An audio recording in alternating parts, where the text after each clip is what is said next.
Marlene, the Caffeine Realtor with Vegas Homes Realty, and today we're going to discuss the Residential Disclosure Guide. Now, this is about a 30-page document that goes over various disclosures that you're going to be exposed to during this process of purchasing your home.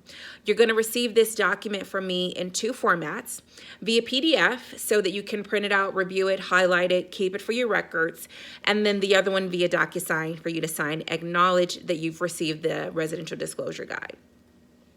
Now, please review the document, but there are a few of them I'm going to point out specifically that I think are really important to note.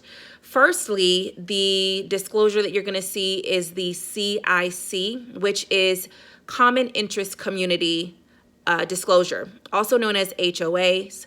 That means that you've purchased a property in a common interest community, which is managed by an association, and there are particular rules that that association enforces on you as a homeowner. And so you'll definitely want to review the CC&Rs, which you're going to receive from the common interest community, that discusses what your rights, obligations are, and so forth in living in your home. Another important disclosure that you're going to receive is the duties owed by Nevada real estate licensee. That one you've already received from me, but which basically states that there are particular duties that we have to our client in a transaction and then to all unrepresented parties, just as a licensee. So another disclosure is going to be the SRPD, which breaks down into the seller's real property disclosure. And that one's a big one.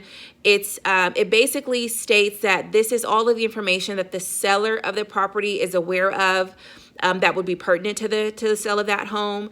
So any construction defects, any major repairs that they've done, anything that they're aware of while they've been in possession of the property that might affect the buyer's decision to move forward in purchasing that home.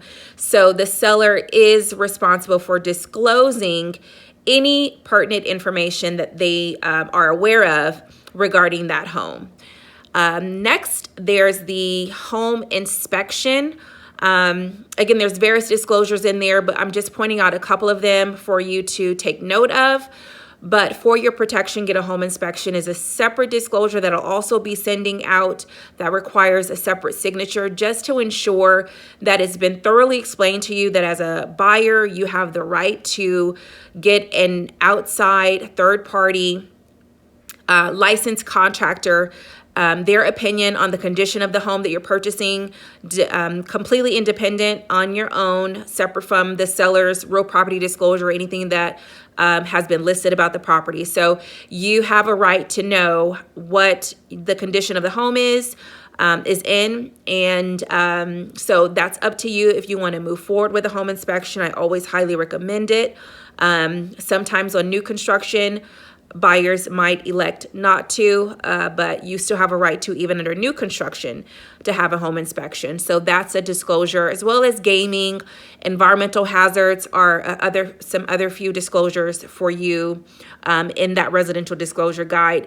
There's some websites and some links that you can click on if you have further questions about maybe some of the environmental hazards like radon, floods if you're in a flood zone, wood burning devices in your home, and things like that. So this Residential Disclosure Guide is really just for you as a consumer to make you a little bit more aware and educated on the home buying process, on various things that you should take note of that can become important while you're purchasing your home. You always have me to rely on if you have questions about something in particular. But the disclosure guide kind of helps to bring to light maybe some things that you may not have asked questions about, and just to protect you as the home buyer. So you have the PDF hopefully in your email by now, and then you'll be receiving the DocuSign version from me. And as always, if you have some questions, just give me a call and then we can discuss it.